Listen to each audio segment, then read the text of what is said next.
Frogman Friday.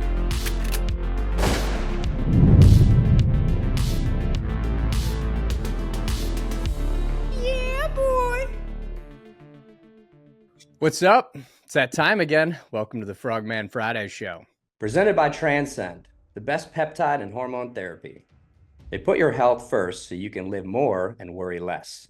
Go to transcendcompany.com/Birdman to begin your wellness transformation today. Today, our badass guest is Johnnie Yellock. He served 7 years as an Air Force combat controller, exiting service as a staff sergeant.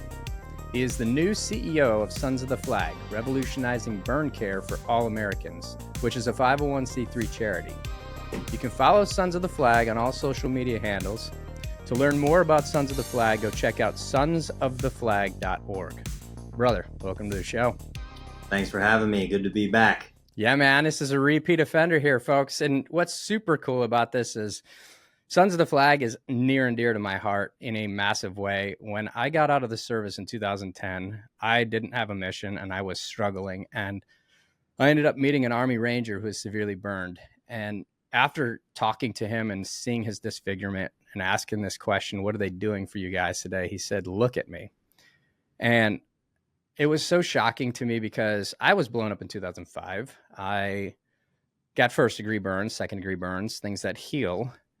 But I remember getting blown up, and I remember my face feeling like it was burned, and we're in the middle of the field, so you can't just go check a mirror and see if. So when you feel like your identity's gone, it's a terrifying feeling. I got back. I was fortunate. He got back. He wasn't so fortunate. So what do you do for something like that? And so I went up all night and studied, and I couldn't find anything, just open source to give people. So I called him the next day and I said, hey, man, if I were to start something on your behalf, would you join me? And he's like, brother, I'm in.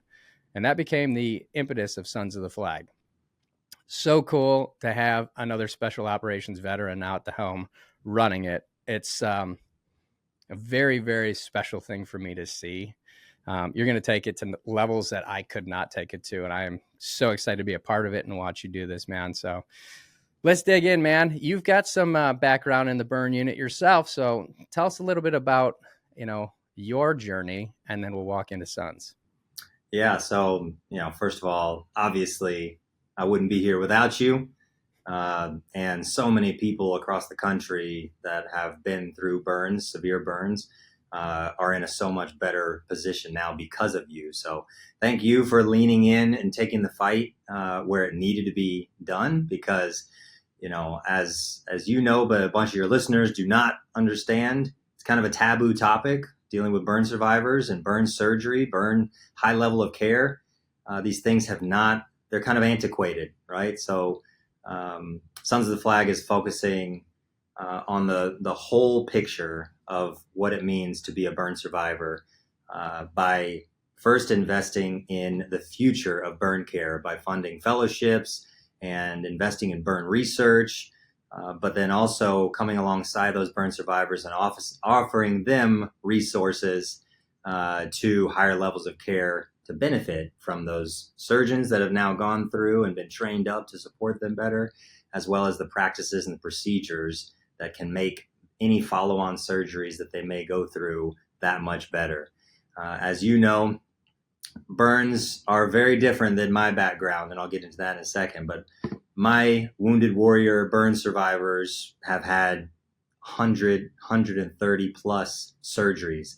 It's a fight that never ends. They got wounded on the battlefield, taking the fight to the enemy, and they're forever fighting their own biggest organ is now not working as God intended. So it takes an incredible amount of care and attention to be able to get it back to working order. So my background and why I'm so passionate about being with Sons of the Flag now and taking it to the next level to be able to increase our impact across the country.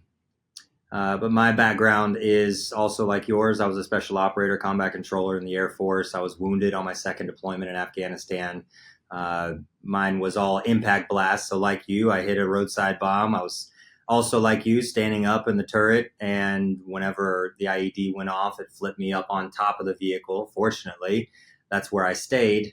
I know that you talk about how you were flipped up and out of the vehicle. If that had happened to me, there's no telling what would have happened, because the orientation of the vehicle and being such a large MATV, up armored vehicle, um, I would have fallen probably about 12 to 13 feet while unconscious. So could have been paralyzed or killed from just the fall. But the blast was enough to cause significant enough damage to have to go through. It's been 14 years. I've had 34 surgeries on both my legs in order to keep them through a process known as limb salvage. All of my journey has been orthopedic, and it all started on the fourth floor of BAMC, Brooke Arm Medical Center in San Antonio, in 4 West. But 4 East was always this special place that us orthopedic guys never ventured. That was the burn unit, and still is today. Massive facility, a training hospital where they do a lot for burn survivors, and one of the hospitals that we at Sons of the Flag have partnered with. We also have a very personal attachment to BAMC's burn unit, because one of our advocates, Zach Sutterfield, is a burn survivor, and he went through all of his burn care at BAMC. So really cool to come on at this time and be able to work alongside Zach as a burn survivor who's got that firsthand knowledge, and to be able to go out and champion his story and so many other burn survivors' stories, to be able to raise funds. That's what we're doing. We're not going to be shy about it. We're going to be banging on doors and sharing the stories of these guys and gals that have gone through some of the worst days. And we want to ensure that your funds are properly poised to be able to ensure that in the future they get to have some of their best days, in spite of their injuries. It's awesome, man. What's it like going from 4 West to now 4 East for you? Well, the first thing that happens when you go from 4 West to 4 East is the temperature kicks up about 20 degrees, right? And the humidity. So it's about 90 degrees when you walk through the doors. It is incredibly humbling to be over there, because it's just everybody. When I think about burn care, I think of total immersion. Every single person on the other side of those double doors, those locked keypad entry only doors, is 100% immersed in the work that they're doing. The nurses, the doctors, the surgeons, they are operating in an environment that is incredibly uncomfortable to be in. So they wouldn't be able to do their job if they weren't passionate about the work they do. They're drenched in sweat. They've got on basically mop level gear. Everything's covered up, 2 pair of gloves, and they could be bedside from a burn survivor for hours at a time doing skin grafting operations. And the best way to explain it is just incredibly humbling to be there, to go just be in the same place where people have had some of their worst times. Just knowing that taking a bath or going into the showers is one of the things they fear the most. As you know, normal people, that haven't been through such a traumatic experience, we take such little things like that for granted, like taking a shower. Yeah. For somebody that has been burned, where every nerve ending on their dermis has been damaged, and now it's new skin, and they're having to, all those nerve endings are having to relearn what it's like for a drop of water to smack into their skin, and it is absolutely crippling, a crippling experience for them. So it just puts things in perspective. I've been through my trauma, like I said, 34 surgeries, but I also get to recognize that what I've been through pales in comparison to what these individuals are going through. It is very, very, it's large on the perspective scale, because when I was walking through, and I got the opportunity to walk through several times different burn units with burn survivors, and every time we'd pass by the debridement area, they would just cringe. And I was like, well, walk me through that. And them having to go every single day and have them reopen their wounds by cleaning them out, debriding them, basically sitting in a sterile metal tub with water on them and just cleaning out those wounds, basically making them bleed all over their body, depending on the severity of their burn. It humbles you, and then it gives you this sense of purpose again, like, hey, maybe I have the energy to do this. I'm going to do this for them. And what's special to me about this for you is that you understand this, because when you talk to people, you have been a patient in a bed. You operate with empathy because you had to have people provide for you and take care of you in your rehabilitation. And so for people at the helm running it, when you're talking to other patients, they're going to identify with you more than anybody else. This is one thing I would say. I could talk to a burn patient or anybody, and it would take me an hour to explain what a burn patient can say just in 2 words or just by showing up. And one of these special things I saw was walking with a burn patient, and he had already been through 3 dozen surgeries. And this guy came being carted on a table out. He was going to debridement, and basically they stopped the bed right in front of him, and he reaches down and he goes to give him a fist pump, and he was like, it gets better, brother. And that's something I can't do. And you can. So that is very, very exciting for me to know that. And those patients are going to look to you as, that change. So that's a huge thing, because they need somebody like you to be their ambassador. Like you said, it's a taboo area. There's not many ambassadors for burns in this country. It's a very, very, what they call the bastard child of medicine, in certain areas. So you're now running it as a CEO. Tell me what it's going to be like to run a nonprofit. There's only one job in standing up and running a nonprofit, and that is to ensure that donor dollars are deployed in the most efficient way possible.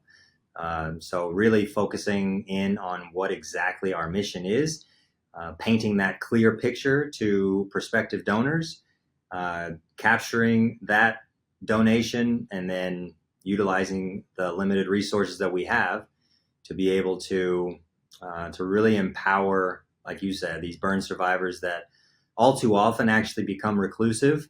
It's very common for burn survivors to not want to be out in public, right? So, yeah. So you've done a great job with Sons of the Flag to date with providing support for certain individuals that are now so passionate about that level of support that they're willing to lower the walls. They're like, it's not about me. It's about getting this message out and doing exactly what you mentioned with the fist bump. It does get better. And I can tell you for a fact that it's gotten better since I've come alongside Sons of the Flag. So, as CEO right now, this is month 1, almost in the books. So my job right now is just, as you could imagine, just figuring out what all the pieces are and finding the best way to put the pieces together. Yeah, man. Definitely the big discovery is it started in 2012. So you've got a lot of historical data. Yeah, that's right. So talk to me about programs right now. You talked about us covering down on the past, present, and future of patients and everything revolving around burn care. What are some of our programs? Yeah, so it's good to have an expert here with me that can speak directly to all those programs. As I said, still putting the pieces together. But one of the ones that we've done and actually got to tour the facility yesterday is at UT Southwestern. We provide a yearly fellowship for trauma burn surgeons that are interested in getting into a burn specialty. So we provide that fellowship for them. It's a really substantial support to help them get through that process. And we are, like I said, we're taking donor dollars and deploying them in the best way possible. With that comes a certain expectation. We want to make sure that we're getting, a fellow out of the end of that is passionate about this mission, and we're gonna stick with them. So that's one of our interests. We're also working with Parkland, which is right across the street. I learned yesterday, and we're focusing on burn psychology as well. Also offer a grant to be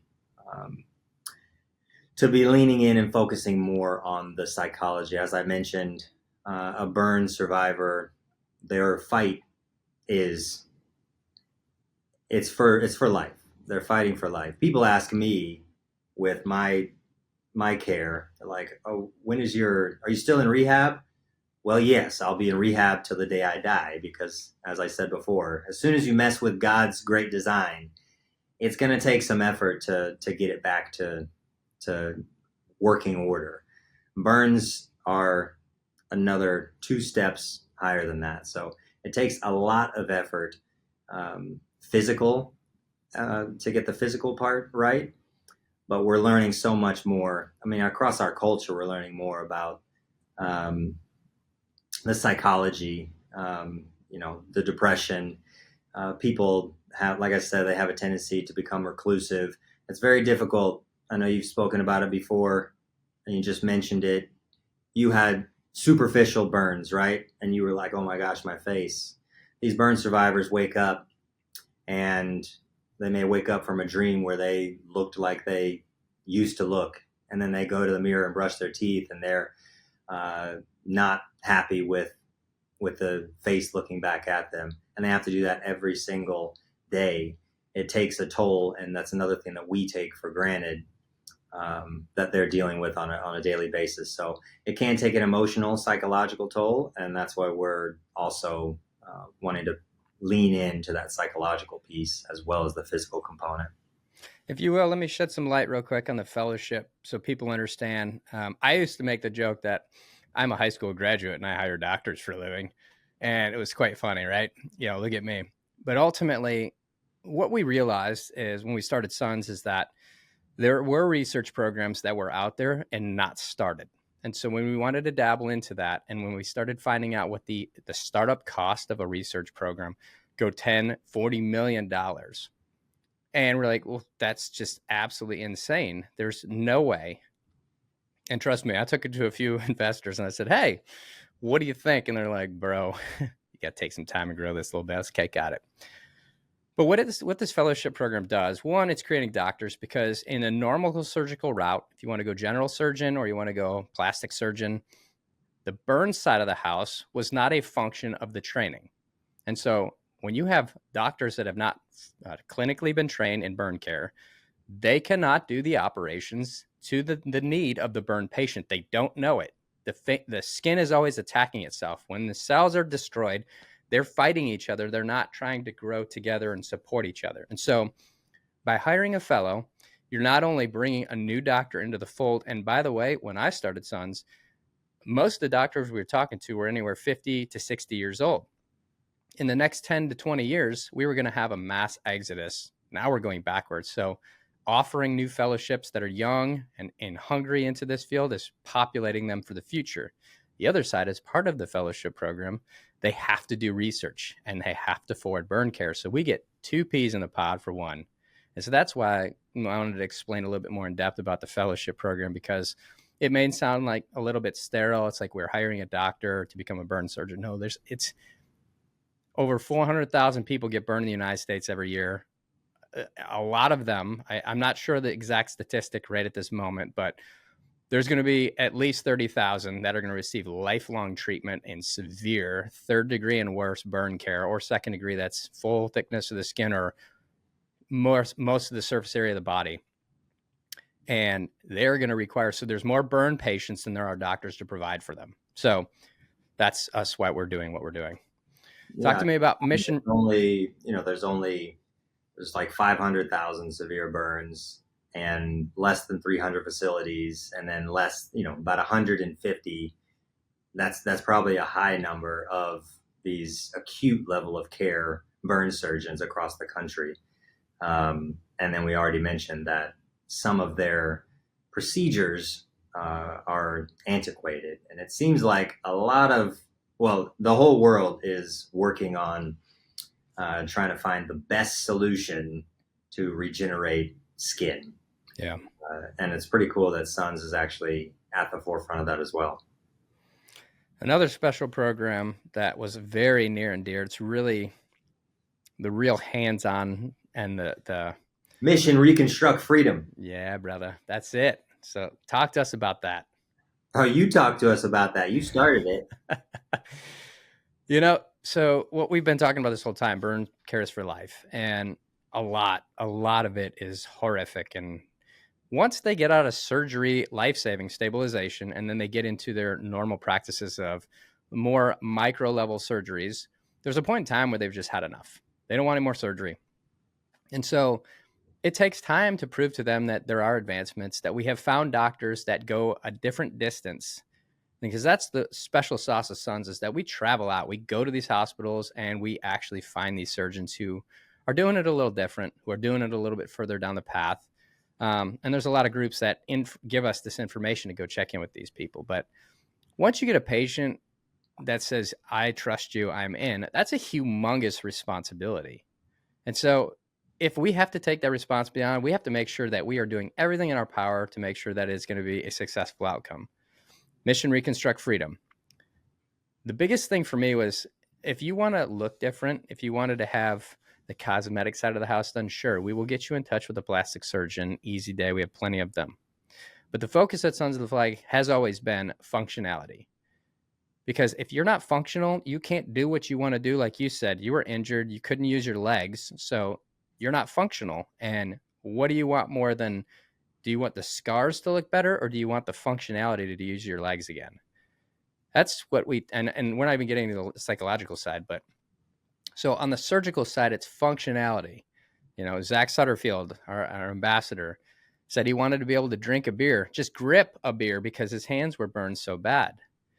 When we sent him out to Tampa to go through Mission Reconstruct Freedom.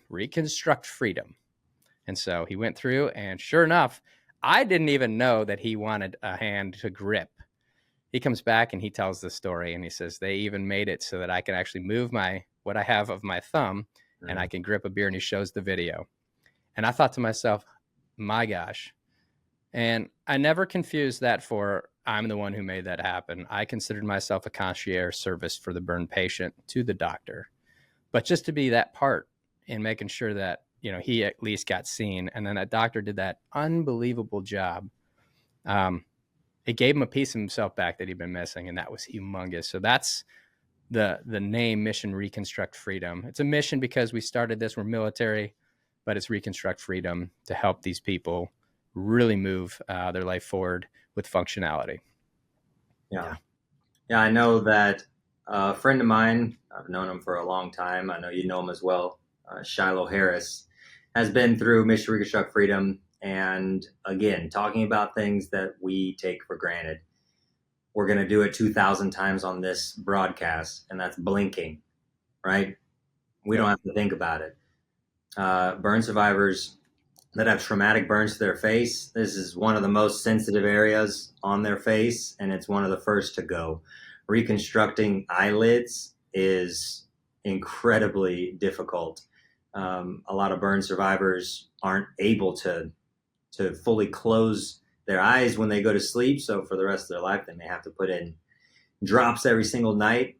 I know that Shiloh was able to go through this procedure, this process, and go out to Tampa and was able to come home and immediate success and being able to solve that problem for him, and that's the story right there. We went, and this is someone that's not shy. Well, his name is Shiloh, but he is not shy. He is out there in the public eye. He's written a book. You should go look at it. What is his book? Steel Will? I don't know. I'm not sure. I didn't know that he wrote a book. Look up Shiloh Harris. He's written a book. I think that I have the right name, but I could be wrong. But anyways, incredible man, incredible story. And that's another thing that we want to amplify about these burn survivors. Don't feel sorry for them. Don't feel sorry for them at all. They have overcome so much. They're going to be so much better off having been through such a trauma. And we just look forward to coming alongside them, elevating their stories, getting them comfortable and sharing it. because it's going to make their lives better, and throughout the process, they're going to be making it an easier path for other people that come behind them. I know that's pretty much a quote of Zach Sutterfield. That's his goal in life right now, is to keep trudging forward, even though it's difficult, keep his head up, keep sharing the message, and to create a path to make it easier for those that come behind him.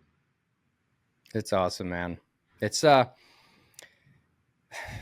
there's so many emotions that go through it now having you run it, because it takes somebody who's going to take the time to sit with the patient and really understand what their wants are and their limitations and issues. And this is what our doctors do. They used to say, we'll tell you what you need, but then we want to know what you want. Right. And that was special. That was real special.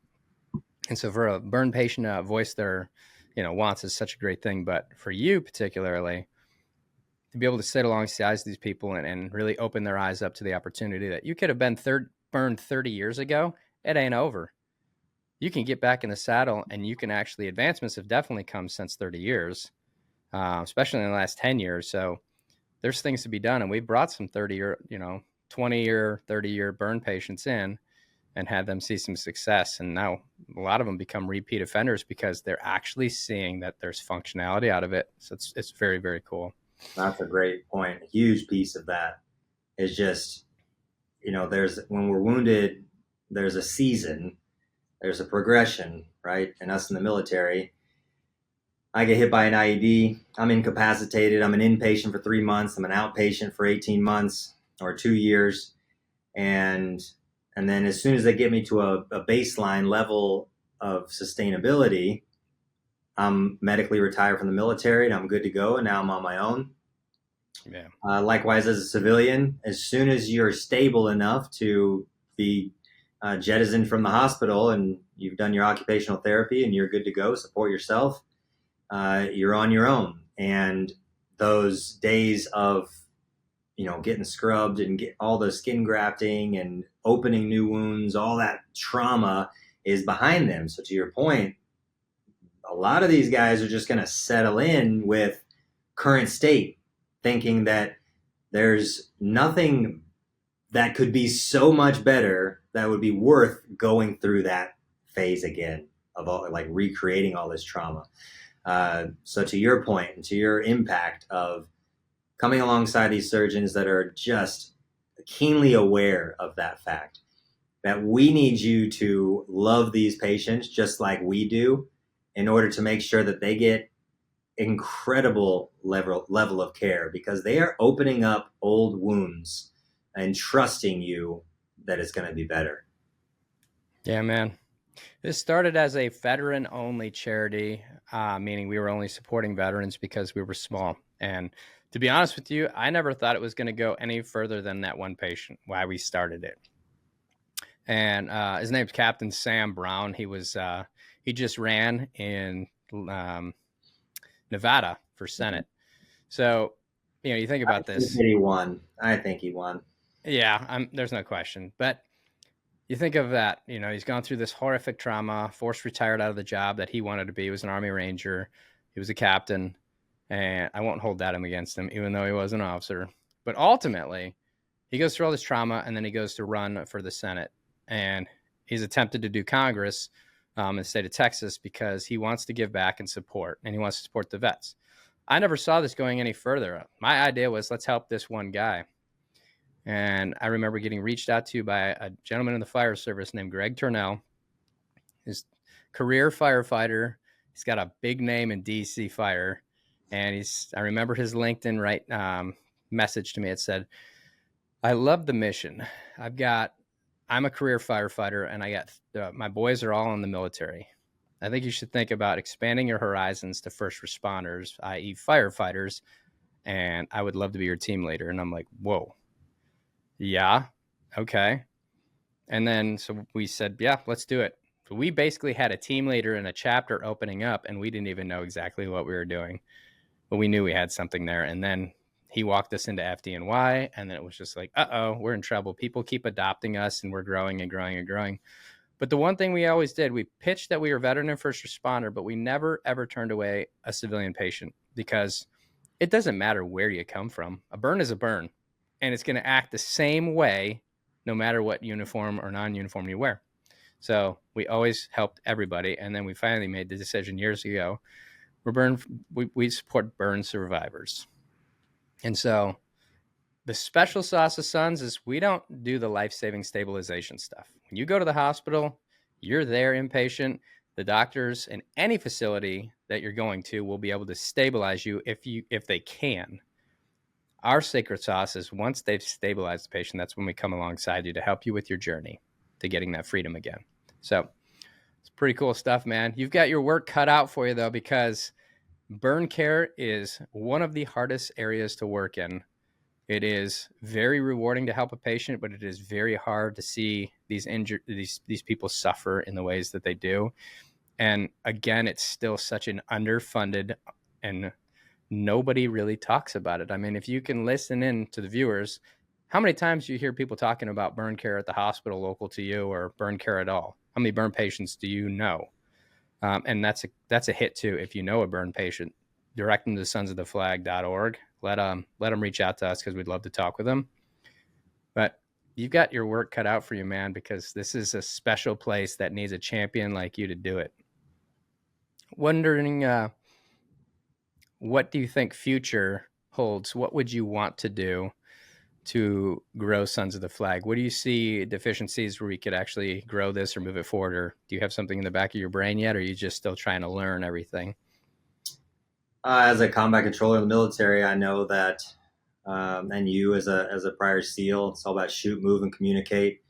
That last portion is the most important one. Is just communication, lowering the walls, and having a solid relationship with each one of our board members and our employees, really defining our mission again, and charging everyone with the task of going out, raising awareness for the sole purpose of raising funds so that we can better support more survivors in the future.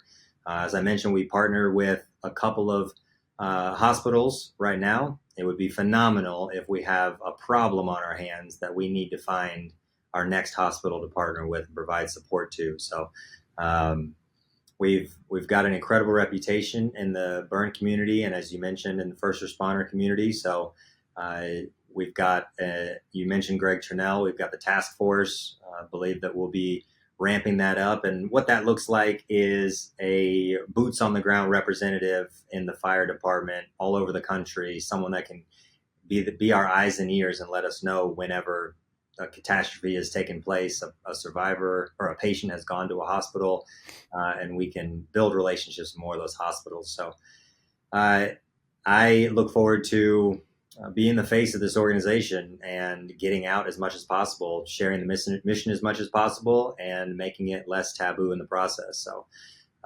looking forward to a busy 2025. That's awesome.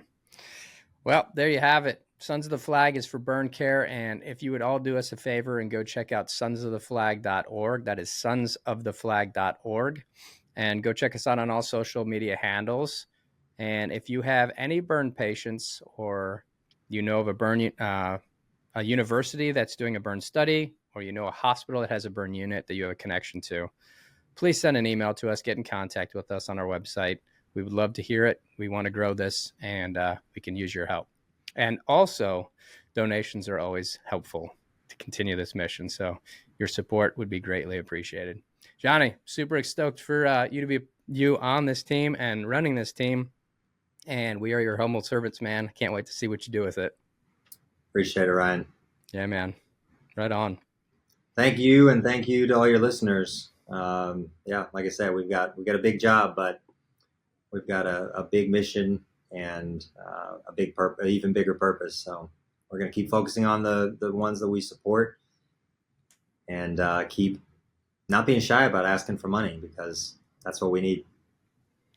I can see what's going to happen already. Give us a year's time and we'll be sitting at a board meeting, and Johnny's going to look at me and be like, I've done more than you have. And I'm just going to die laughing, and I'm going to be so proud. So Bring it on. I welcome it. Let's bring it on. Yep. Yeah. Awesome, man. Have a blessed day, my brother. All right. You as well, Brian. Thank you. Thanks, man. Frogman.